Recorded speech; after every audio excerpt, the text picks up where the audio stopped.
सद्गुरु माता सुदीक्षा सविंदर हरदेव जी महाराज की जय।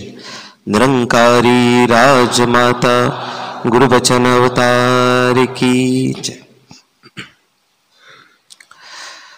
परमादरणीय संत जनानो, प्रेमाने बोला धन निरंकार। ज्ञान गुरुदा इंसानानु रब दा घर दिखलांदा है। ज्ञान गुरुदा इंसानानु मुक्ती मार्ग पांदा है। शहंशाजींचे हे पाक पवित्र शब्द जे संपूर्ण अवतारवाणीमध्ये ज्याचा उल्लेख वाचायला मिळतो, केवळ एक हा परमात्मा जे तत्व आपल्या समक्ष सच्चे पाशाने सद्गुरु माताजींनी हे जे राज खोललेलं आहे, केवळ त्या एक तत्व रूपाला सत्य मानून केवळ त्याचीच एक आशा ठेवून त्याच्याच प्रती श्रद्धा ठेवून सत्संगमध्ये आपण सर्वजण येत असतो। बसल्या बसल्या दास विचार करत होतो की आजचा रविवारचा दिवस आहे, संडे आहे, कित्येक कामं असतील, शेतातली काही कामं असतील, कोण कामावर जात असतील, रविवारच्या दिवशी कदाचित आजच्या दिवशी सुट्टी नसेल, तरी ऍडजस्ट करून आपण सर्वजण इथे आला आहात। कदाचित कोणाच्या घरी पाहुणे देखील आले असतील, त्यांना देखील थोडीशी माफी मागून इथे सत्संगमध्ये आला आहात। कोणाची तब्येत थोडीफार ठीक वाटत नसेल, इतकं असून देखील सत्संगमध्ये येऊन बसला आहात। कोणाला खाली बसायला थोडाफार त्रास देखील होत असेल, तरीही संगतमध्ये आपण विराजमान आहात। अनेक प्रकारे ऍडजस्टमेंट, रविवारचा दिवस आहे, कदाचित काही विशेष तयारी पण असते, त्यालाही थोडंसं बाजूला सरकून अनेक प्रकारे ऍडजस्टमेंट करून आपण सर्वजण सत्संगमध्ये येत। बसल्या बसल्या दास आपल्या साधू संतांना ऐकताना काही मनात भाव सद्गुरु माताजींच्या कृपेने जे चालू आहेत, आपण आशीर्वाद द्या। ठीक अर्थाने आपल्या चरणाजवळ दास ठेवू शकू। प्रेमाने बोला। विचार करत होतो की एवढी सगळी ऍडजस्टमेंट करून सत्संगमध्ये येणं गरजेचं असतं का? ज्ञान तर प्राप्त केलेलं आहे, हा प्रभू परमात्मा विठ्ठल पांडुरंग निरंकार तत्व हा माझ्या समक्ष आहे हे समजलं मला। पूज्य ज्ञान प्रचारक महात्मा इथे विराजमान आहेत, त्यांनी इशारा केला, मला समजलं सद्गुरूच्या कृपेने की हेच सत्य आहे आणि हे अखंड सत्य आता मला इथून पुढे आयुष्यभर माझ्या बरोबर राहणार आहे, नवे नवे तर मी याच्या बरोबर राहणार आहे, हे सत्य मला कळालं। आता हे सत्य मला कळालं, मिळालं, ह्याच्यानंतर देखील सत्संगमध्ये येणं गरजेचं आहे का? सत्संग पण करायची, एवढी ऍडजस्टमेंट पण करायची। कदाचित तुम्ही काही महात्मा खूप दूर राहत असाल, व्यवस्था नसेल गाडीची, तरी इतका काही त्रास घ्यायचा आणि ते सत्संगमध्ये यायचं, 2 तास पुन्हा बसायचं, कंबर दुखते परत, आणि पुन्हा प्रवास करून घरी जायचं। काय गरजेचं आहे का इतकं सगळं? भक्ती काय खरंच गरजेची आहे? अर्जुन जो एवढा मोठा धनुर्धारी होता, विद्वान होता, पंडित होता, अशा काळामध्ये जिथे भक्तीची सगळ्यात एक उच्च अवस्था ज्याचा उल्लेख आज देखील आपण धर्मग्रंथाच्या माध्यमातून करतो आहोत, वाचतो आहोत, ऐकतो आहोत, असा युग होता। आपल्याला इतिहास ठाऊक आहे, भगवंतानी आपलं स्वरूप अर्जुनासमोर खोललं, ब्रह्मज्ञान दिलं, जे ब्रह्मज्ञान तुम्हाला आणि मलाही प्राप्त आहे। अर्जुनाला देखील ते ज्ञान प्राप्त झालं। ज्ञान प्राप्त झालं त्यानंतर अर्जुन थोड्या दिवसानंतर, हा फार एक मार्मिक प्रसंग आहे, असं नाही आहे की पूर्ण ज्ञान केवळ एका रणभूमीमध्ये दिला आणि तो काही क्षणाचा प्रसंग आहे, असं नाही आहे। अनेक काळासाठी, अनेक वेळासाठी वेळेला देखील परमात्माने थांबवला आणि तो अखंड एक प्रवास आपल्या सर्वांसाठी अर्जुनाला समजवला। अर्जुनाला ज्ञान दिलं, जे ज्ञान तुम्हाला आणि मला देखील प्राप्त आहे। काही समयानंतर अर्जुन येऊन पुन्हा भगवंताच्या चरणी येऊन म्हणतो कि हे गोविंद, ये तो बात ठीक है मैं कि आपके स्वरूप को समझ चुका हूं कि जिस प्रकार आपका रूप मुझे मालूम पड़ता है, ज्या प्रकारे आपलं रूप मला जाणवत आहे की 5.5-6 फुटाची जी काय तुमची मूर्ती आहे हे साक्षात तुमचं रूप नाही आहे, तर ते विराट रूप आहे, तुम्ही सर्वत्र भरला आहात, हे रूप तुमचं मला कळालंय, मला ज्ञान कळालंय। हे ज्ञान कळाल्यानंतर देखील गरजेचं आहे की मी भक्ती करू। मला मान्य आहे की तुम्हीच या सगळं पूर्ण धरतीचे, या ब्रह्मांडाचे करता धरता आहात, रचयिता आहात, संचलन करणारे आहात, हे मला कबूल आहे, हे मला मान्य आहे. आता त्यानंतर देखील भक्ती करणं गरजेचं आहे. प्रत्येक युगामध्ये 3 गोष्टी जरूर दिलेत महाराज भक्ताला.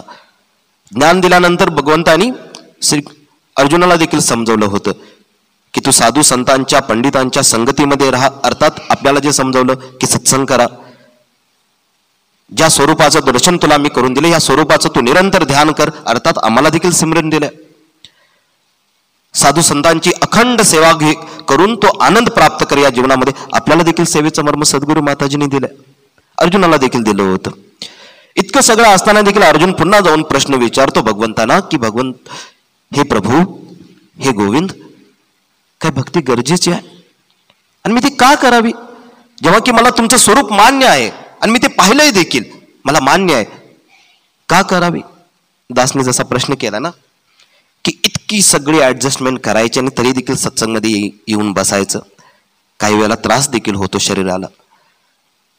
अर्जुनाने देखील हा प्रश्न विचारला.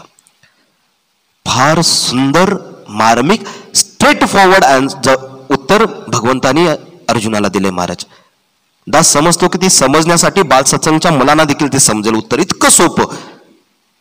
पण जेव्हा ते आपलंसं करायचं असेल, इम्प्लिमेंट करायची वेळ येईल ना, फार अवघड वाटतं ते. 12वा अध्याय आहे, 17 नंबरचा श्लोक आहे. भगवंतानी उत्तर देताना सांगितलं की यो न दृश्यती न द्वेष्टी न शोचती न कांक्षती शुभाशुभ परित्यागी भक्ती मान्य समे प्रिय. भगवान श्रीकृष्णजी अर्जुनाला म्हणतात की हे पार्थ, जो एखादा व्यक्ती माझ्या स्वरूपाला जाणल्यानंतर, हे उत्तर ब्रह्मज्ञानी एका संताला आहे महाराज, हे जगाला दिलेलं उत्तर नाही आहे, एका ब्रह्मज्ञानी संताला दिलेलं उत्तर आहे. एक व्यक्ती जो माझ्या स्वरूपाला जाणल्यानंतर सुखामध्ये अति हर्षित होत नाही, अति आनंदित होऊन तो स्वतःचा स्तर घालून घेत नाही, किंवा एखाद्या दुःखामध्ये अति शोक करत बसत नाही, अति रडत बसत नाही, अगदी समरस आहे, समतोल आहे. आणि महत्वाचं वाक्य भगवंतानी अर्जुनाला सांगताना म्हणतात की जे जीवन भक्तीने युक्त आहे, अर्जुना असं जीवन, असा व्यक्ती मला अतिप्रिय आहे, अतिप्रिय आहे, जे जीवन भक्तीने युक्त आहे. अर्जुनाला उत्तर कळालं की मी का भक्ती करावी. भगवंताने अगदी स्ट्रेट फॉरवर्ड उत्तर दिले महाराज, खूप प्रॅक्टिकल उत्तर. म्हणतात की माझ्या स्वरूपाला, माझ्या तत्व स्वरूपाला जाणल्यानंतर जो घट, जो व्यक्ती माझी भक्ती करतो ना, मला फार आवडतो, तो फार आवडतो. केवळ एका ह्या श्रद्धेपोटी महाराज आपण सत्संगमध्ये येतो. सद्गुरू माताजींनी जे तत्व स्वरूप परमात्माचं, निरंकाराचं, पांडुरंगाचं रूप माझ्या समोर खुलं करून दाखवलंय ना, ह्या रूपाला जाणल्यानंतर ह्याची जेव्हा मी भक्ती करतो, ह्याच्याजवळ माझी जेव्हा श्रद्धा स्थापित होते, परमात्माला फार आवडतं महाराज, फार आवडतं. असा भक्त फार आवडतो. ह्याच्या पलीकडे फार मोठी कोणतीच भावना नाही की मी सत्संगमध्ये काय येतो. परमार्थ जेव्हा परमात्मासाठीच केला जातो ना, सुकून अशा जीवनामध्ये येतो महाराज, समाधान अशा जीवनामध्ये येतं. कारणापोटी केलेली प्रत्येक गोष्ट कुठेतरी संकुचित भावनेकडे घेऊन जाते, द्विधा भावनेमध्ये घेऊन जाते. पण कारणाच्या पलीकडे की केवळ हे दातार, हे परमात्मा, हे पांडुरंगा, तुला फार आवडतं. जेव्हा मी तुझ्या चरणी हात जोडून तुझं ध्यान करतो, नामस्मरण करतो, तुला आठवण्याचा प्रयत्न करतो, तुला फार आवडतं.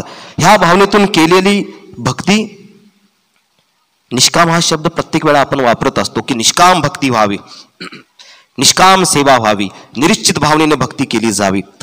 पण ते कसं शक्य व्हावं. असं लक्षात येतं की 30 वर्ष झाली, 40 वर्ष झाली ब्रह्मज्ञान घेऊन, पण कदाचित मी स्वतःमध्ये बसल्यानंतर आत्मचिंतन केल्यानंतर जाणवतं की कदाचित अजून ती अवस्था आलेली नाहीये. दास स्वतःविषयी बोलतोय, आपण पूर्ण ब्रह्मज्ञानी संत इथे विराजमान आहात. केवळ दास ही गोष्ट स्वतःसाठी आपण दिलेली सेवा समजून स्वतःसाठी बोलतोय. प्रेमाने बोला. 30 वर्ष झाली, 40 वर्ष झाली, स्वतःलाच जाणवतं की अजून कदाचित नाहीये. स्वतःबरोबर स्वतःला दिलेलं ना अगदी प्रामाणिक उत्तर जाणवते की कदाचित अजून नाही. आता फार महत्वाचा आणि गंभीर विषय आहे महाराज. आयुष्यातली 30 वर्ष, 40 वर्ष भगवंताच्या चरणी मी लावलेत, हा स्वतःचा माझा दावा आहे, क्लेम आहे की माझं मी अर्ध आयुष्य या परमार्थाच्या चरणी घालवलेलं आहे. आणि त्यानंतरही जर मला स्वतःला उत्तर मिळत असेल की कदाचित अजून नाही परमात्म्याच्या चरणी मी पूर्णपणे समर्पित झालो, विलीन झालो, कदाचित माझी ती अवस्थाच आली नाही. भयानक आहे महाराज, हे फार भयानक आहे. स्वतःविषयी केलेला धोका आहे महाराज. 30 वर्ष 40 वर्ष घालवल्यानंतर देखील, 10 वर्ष घालवल्यानंतर देखील मला माझंच स्वतःला हे उत्तर मिळावं, फार भयानक वाटतं महाराज. स्वतःचा जर विचार केला की मी जर 100 वर्ष जरी जगलो ना, आणि जर त्यातली 30-40 वर्ष ऑलरेडी गेलेत, आता काय गॅरंटी महाराज की पुढे पण हे असंच चालून कदाचित ज्या दिवशी वेळ येईल त्या दिवशी मीही थांबणार. फार भयानक आहे महाराज. सहज वाटतं तितकं सहज नाही महाराज. स्वतःविषयी दास बोलतोय, स्वतःसाठी बोलतोय. बरं हे असं का होतंय? 10-20 वर्ष 30-40 वर्ष तर ज्ञान घेऊन मलाही झाले.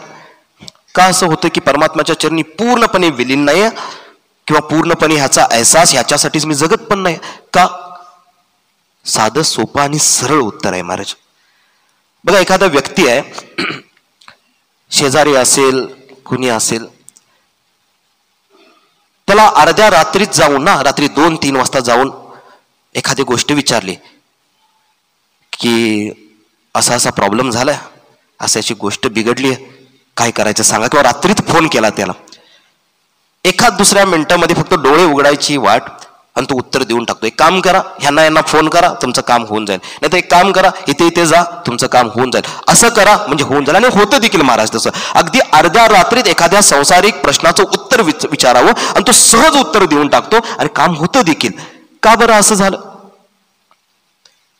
कारण आयुष्यभर संसाराची, गृहस्थीची प्रॅक्टिस आहे महाराज.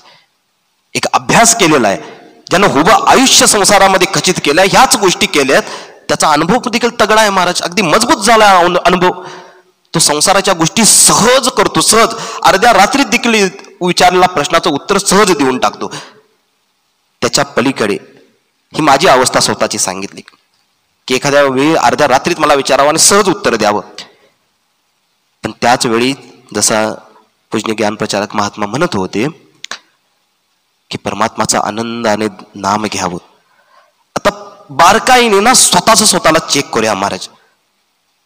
एक ब्रह्मज्ञानी संत ना सगळ्यात मोठी जर गोष्ट काय चांगली करत असेल तर तो स्वतःला कधी धोका देत नाही महाराज. आणि भक्तीमध्ये हे असं फील्ड आहे, असं क्षेत्र आहे जिथे जगातील सर्वात जास्त धोका होतो. आणि तो धोका महाराज दुसऱ्याबरोबर नाही महाराज, आपण आपल्याविषयी करतो धोका. आपल्याविषयी आपण बारकाईने चिंतन करूया. असं बोलल्यानंतर असं मी हजारो वेळा किंवा कित्येक वेळा सत्संगमध्ये ऐकलं असेल की परमात्म्याचं निरंकाराचं ध्यान कर. होतं का? होतं. 2 मिनिटं, 4 मिनिटं, 5-10 मिनिटं, अर्धा तास, 1-2 तास, 4 तास, ह्याच्या पलीकडे जेव्हा की मला माहिती आहे की हा तत्वरूपी परमात्मा पांडुरंगच माझ्या जीवनाचा स्रोत आहे, सर्व काही हा आहे, हे खुल्या रूपानं मला ज्ञान माहिती आहे, तरी होत नाही का? ह्याचं देखील सरळ उत्तर आहे. कारण माझी प्रॅक्टिस, माझा अभ्यास, माझी साधना नाही आहे या तत्वरूपी परमात्म्याबरोबर जुडण्याची, ह्याच्याबरोबर एकमेक होण्याची, ह्याच्याबरोबर राहण्याची. माझी साधना तर संसाराची आहे महाराज. म्हणून मला अर्ध्या रात्रीत जरी विचारलं ना उत्तर, संसाराचं सहज उत्तर देतो. पण जेव्हा सांगितलं जातं की परमात्म्याचं ध्यान करा, होत नाही. 30 वर्ष झाली, 40 वर्ष झाली, 50 वर्ष झाली, 10 वर्ष झाली. का? कारण माझा अभ्यास नाही आहे, माझी साधना नाही आहे, माझी प्रॅक्टिस नाही आहे परमात्मा बरोबर राहण्याची. भक्तीची एक विशेष प्रोसेस आहे. दासच्या चिंतनाप्रमाणे भक्तीची एक विशेष प्रोसेस आहे महाराज. हा आत्मा आहे. तुम्हाला आठवत असेल, समागमच्या आधी काही दिवसांपूर्वी जेव्हा सत्संगची लढी चालू होती, हजूर सच्चे पातशाह आणि सद्गुरू माताजींनी आपल्या विचारांमध्ये पुन्हा या गोष्टीचा उल्लेख केला की ज्ञान प्राप्त करना, केवल ज्ञान प्राप्त करना पर्याप्त नहीं है. ये तो पहली स्टेप है. ज्ञान प्राप्त करणं, ब्रह्मज्ञान प्राप्त करणं ही भक्तीच्या ह्या प्रोसेस मधली पहिली स्टेप आहे. हे सर्वस्व नाही आहे, ही पहिली स्टेप आहे. आणि हे पर्याप्त देखील नाही. हे जरुरी आहे पण हे पर्याप्त नाही आहे. एक आत्मा आहे, भक्तीची प्रोसेस आहे, हा आत्मा आहे, आणि हा दुसरा आहे परमात्मा. ह्याच्यामध्ये एक विशेष अंतर राहिलंय महाराज. नेहमी दास स्वतःचं चिंतन करतो ना तेव्हा लक्षात येतं की मी स्वतःला आत्मस्वरूप जाणतो. ज्ञानानंतर गोष्ट वास्तविक आहे, आपण सर्वही जाणतो. एक आत्मा आहे, एक परमात्मा आहे, याच्यामध्ये विशेष एक अंतर आहे, नेहमी अंतर आहे. भक्तीची प्रोसेस ही सांगते की त्याची पहिली स्टेप ही आहे की ह्या आत्म्याला परमात्म्याचं ज्ञान व्हावं, ह्या परमात्म्याचं ह्या आत्म्याला ज्ञान व्हावं, ही पहिली स्टेप. ह्या ज्ञानाबरोबर एक साधन सद्गुरू देतात नेहमी, ज्या साधनाला वापरून अर्थात भक्ती करून हे अंतर आहे ना, हे मधलं हळूहळू हळूहळू हळू कमी करायचं असतं. एका भक्ताच्या जीवनाचं हे लक्ष आहे, एक अनुच्चारित लक्ष आहे महाराज, एक म्युच्युअल लक्ष आहे की परमात्मा मधला आणि माझ्यामधलं अंतर माझ्या भक्तीने, साधनेने, श्रद्धा भावनेने, भोळ्या भावनाने हे अंतर हळूहळू हळूहळू कमी व्हावं. पण जाणतं, पण विचार केला असता बऱ्याच वेळा उत्तर असं मिळतं, कदाचित अनेक वर्ष झाली सत्संगला येते पण हे अंतर आहे तसंच आहे, किंवा कदाचित हे अंतर अजून वाढले देखील. बरं, ह्याचं प्रमाण हे देखील नाही आहे की मी किती सत्संग करतो, किती सेवेमध्ये योगदान देतो, किती वेळ बसून मी नामस्मरण करतो, हे याचं प्रमाण नाही आहे की हे अंतर त्याने कमी होईल. माझी आंतरिक भावना, एका भक्ताचं आंतरिक जीवनच त्याच्या भक्तीसाठी प्रमाण ठरू शकतं महाराज. बाह्य रूपाने कोणतीच गोष्ट प्रमाण नाही माझ्या भक्तीसाठी. एखादे महात्मा जे माझ्या बाजूला बसलेत, त्यांच्या मनामध्ये ह्या क्षणाला काय चालू आहे बेखबर हूं महाराज मैं बिल्कुल, कि क्या किस प्रकार के भाव उनके मन में इस वक्त चल रहे हैं. माझी पत्नी, माझी मुलगी, माझा मुलगा, माझी आई, माझे वडील, ज्यांच्याबरोबर मी 30-40 वर्ष अगदी जन्मापासून घालवलेत. अहो नवे नवे तर ज्या मुलाने ज्या आईच्या उदरामधून जन्म घेतलाय त्याच्या जवळ नेहमी आहे, आयुष्यभर आहे, तरी आईच्या मनात काय चाललंय मुलाला माहिती नाही आणि मुलाच्या मनात काय चाललंय आईला माहिती नाही महाराज. इतकं इंडिव्हिज्युअल हे जीवन आहे. भक्ती स्वतंत्र सकल सुखखानी. कशा प्रकारे प्रमाण द्यावं की माझा मुलगा सुकूनच्या अवस्थेमध्ये जगतोय, समाधानाच्या अवस्थेत जगतोय, किंवा माझी आई समाधानाच्या अवस्थेत जगते, माझी पत्नी समाधानाच्या अवस्थेत जगते, कोणत्या प्रकारे प्रमाण द्यावं? अशक्य आहे महाराज, प्रमाण देणं अशक्य आहे. माझे वैयक्तिक आंतरिक भावच माझ्या भक्तीसाठी प्रमाण ठरू शकतात. आणि त्यासाठी एक भक्त दासने जिथून सुरुवात केली ना, सगळ्यात मोठं कार्य जर काय करत असेल ना, स्वतःला धोका देण्याचं बंद करतो महाराज. पहिला भक्ताचं सर्वात उत्तम काम, स्वतःला धोका देण्याचं बंद करतो. स्वतःविषयी फार तो ऑनेस्ट राहतो, प्रामाणिक राहतो. आता बघा बऱ्याच वेळा ना असं देखील होतं, दासने आता लहानपणापासून जसं आपल्या साधू संतांकडून ऐकलंय की महापुरुषांशी फार निष्काम भावनेनं राहिलं पाहिजे, निष्काम भावनेने सेवा केली पाहिजे, प्रेमा भावनेने राहिलं पाहिजे. आणि आपण राहतो देखील महाराज, सर्वजण प्रयत्न देखील करतो. पण धोका कुठे होतो महाराज? धोका होतो जेव्हा आपल्याविषयी आपलं जेव्हा वागणं आहे ना, धोका इथं होतो महाराज. फार आदरभाव आहे तुम्हाविषयी, फार श्रद्धाभाव आहे आपल्या सेवेविषयी, आपल्या भक्तीविषयी, पण स्वतःकडे पाहता तेवढ्या साक्षी भावनेने मी स्वतःकडे पाहत नाही. किती मोठा धोका आहे. आणि कशा प्रकारे जे माझ्या जीवनात आहे ना, त्यानंतर ते कशा प्रकारे माझ्या परिवारात येणार ना, हे देखील महत्वाचं आहे. छोटीशी गोष्ट आठवली दास, त्यासाठी पॉज दासने घेतला. आपल्याला इतिहास माहिती आहे, प्रभू श्री रामचंद्रजींना जेव्हा दुसऱ्या दिवशी त्यांचा राज्याभिषेक होणार होता, राजगदी भेटणार होती, आदल्या दिवशी मंत्राने असं काही गोष्टी माता कैकेयीच्या मनात भरवल्या की प्रभू श्री रामचंद्रांना दुसऱ्या दिवशी वनवासाला जाण्यासाठी भाग पडलं. इतिहास माहिती आहे. दुसऱ्या दिवशी प्रभू श्री रामचंद्रजी आपली माता आई कौशल्याचे देखील दर्शन घेत आहेत. मोजकाच मुद्द्यावरती येतो, 5 मिनिटच बाकी आहेत. ते योग्य आहे ना, तेच घडा बरोबर आहे ना, 5 मिनिटात संपेन दास. प्रभू श्री रामचंद्रजी आले, कौशल्या मातेचे दर्शन घेतलं. माता कौशल्या खूप रडते, महाराज सख्खी आई आहे, माझा मुलगा आता वनवासात जाणार. रडत असताना प्रार्थना करते देवाकडे की तुझं रक्षण वन देवता करू, तुझं रक्षण वायू देवता करू, तुझं रक्षण सर्व बाजूनी हो. पण तिने प्रभू श्री रामचंद्रांना थांबवण्याचा प्रयत्न नाही केला महाराज. ब्रह्मज्ञान किंवा ज्याला नीती समजली ना, तो आयुष्यभर नीती सांभाळतो महाराज आपल्या जीवनामध्ये. स्वतःला धोका देत नाही, नाही दुसऱ्याला तो प्रोत्साहित करतो की तू देखील धोका स्वतःला दे. नाही महाराज, आशीर्वाद देताना माता कौशल्या म्हणते प्रभू श्री रामचंद्रना की धर्मो रक्षी रक्षिता, की म्हणते की हे राम, ज्या नीतीचं ज्या धर्माचं पालन करण्यासाठी तू 14 वर्षाचा जीवनातला महत्वाचा काळ तू जाऊन वनवासात जंगलामध्ये भोगणार आहेस, जी नीती जो धर्म तू स्वीकार केला आहेस, हा धर्मच तुझं रक्षण करेल, हा धर्मच तुझं रक्षण करेल. महाराज या गोष्टीवर बऱ्याच वेळा मला विश्वास येत नाही. माझ्या जीवनामध्ये येणारा प्रॉब्लेम जेव्हा की मला माहिती आहे की हा तत्वरूपी परमात्मा निरंकार पांडुरंग माझ्या समक्ष उभा आहे, हा सांभाळेल, हा मला सुमती देईल, हा माझा विवेक जागृत करेल, ही माहिती आहे, पण मी ते स्वीकारत नाही महाराज. माझा इमिजिएट घाई असते की मी माझ्या शेजाऱ्याला मित्राला फोन करून तो प्रॉब्लेम सॉल्व्ह करावा, नव्हे तर थोडंसं पुढे जाऊन एखाद्या महात्मांना पटकन जाऊन आशीर्वाद मागावा. दास म्हणत नाही की हे चुकीचं आहे, पण त्याच्या देखील पुढची अवस्था ब्रह्मज्ञानाने एका भक्ताला प्राप्त होते. तो नीती सांभाळतो, तो ह्या तत्वरूपाला सांभाळतो, त्याचा अभ्यास आहे केवळ ह्या तत्वाबरोबर राहण्याचा. आपल्या लहान मुलांना छोटंसं चॉकलेट जरी दिलं आणि खेळायला मित्रांमध्ये त्यांना पाठवलं ना, तर त्यांना सांगितलं जातं की सगळंच देऊन संपू नकोस, तू पण खा.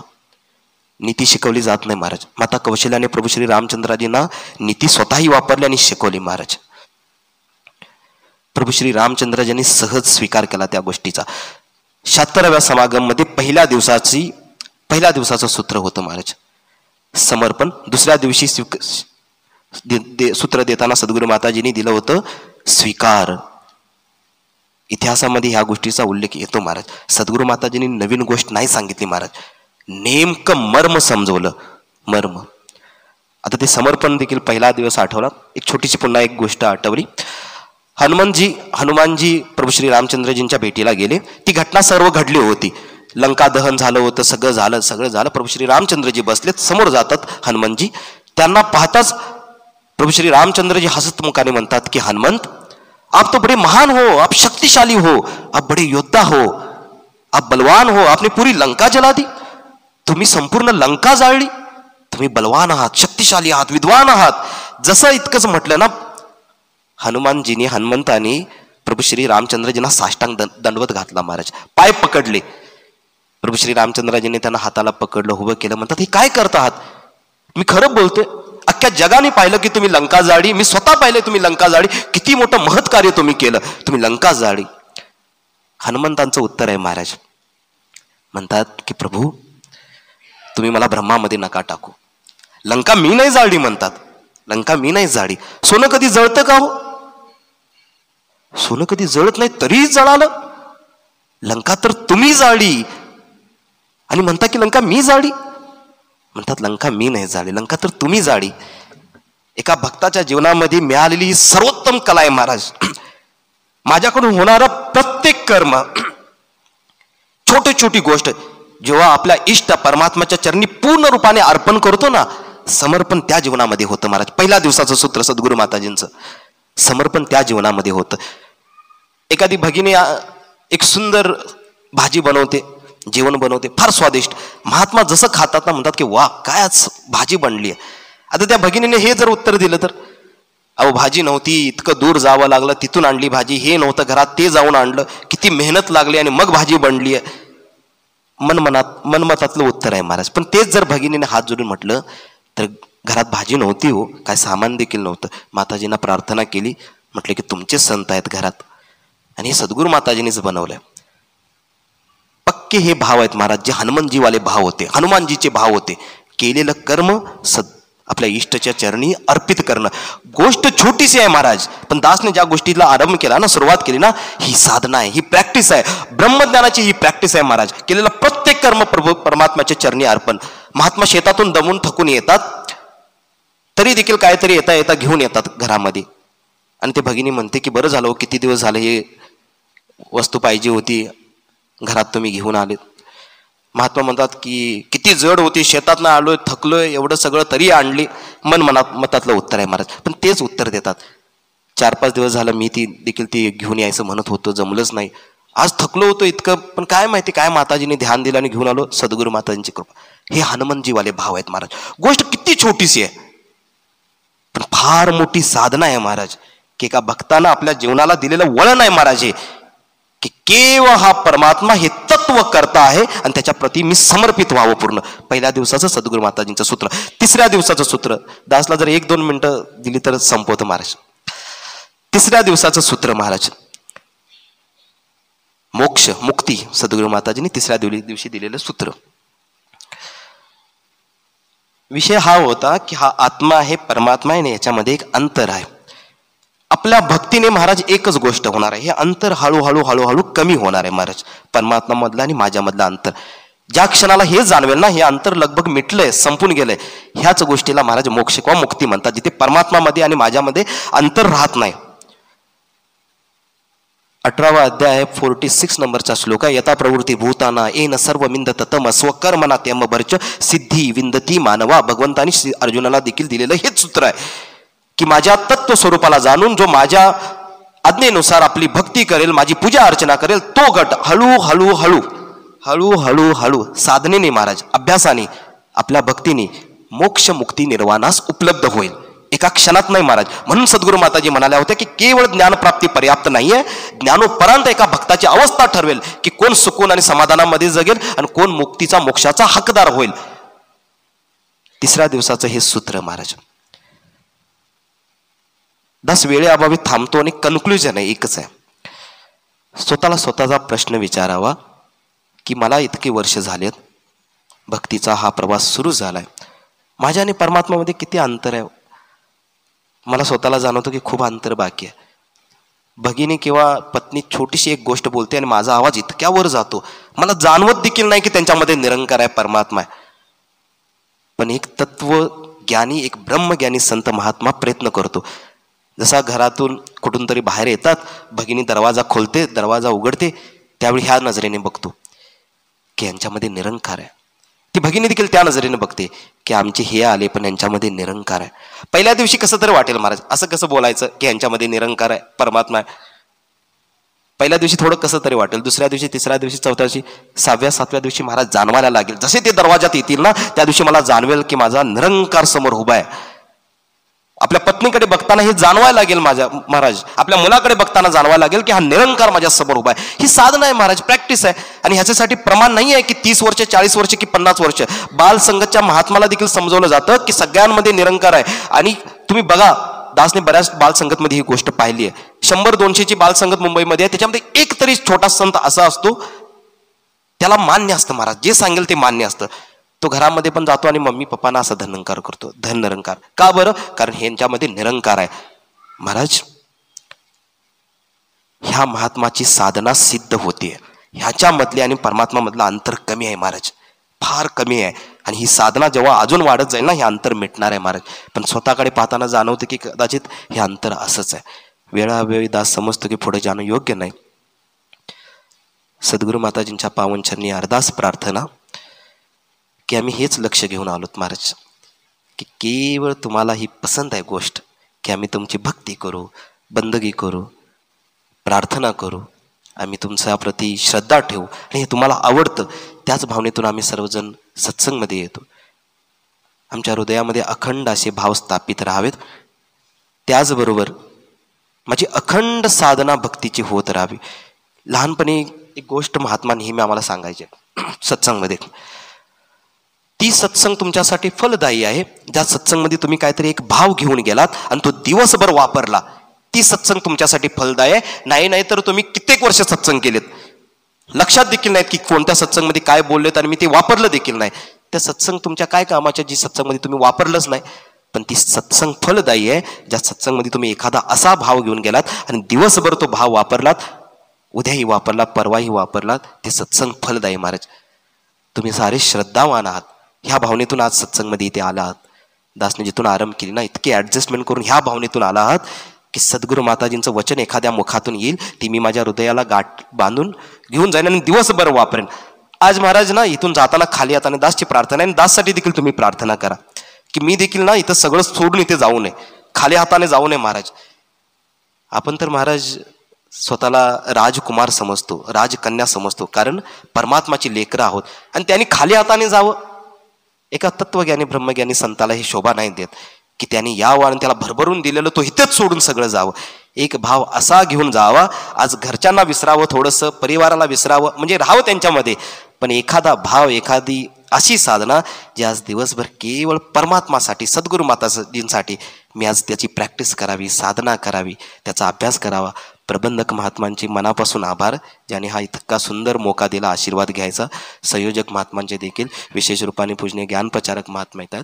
सर्वांचे आभार, ज्यांची इतक्या संत ब्रह्मज्ञानी संतांची नजर दासवर पडते आहे. दासला विश्वास आहे अनेक ज्या कमी दासच्या जीवनामध्ये आहेत त्या तुमच्या नजरेतून पूर्ण होतील, कमी दूर होतील. प्रेमाने बोला.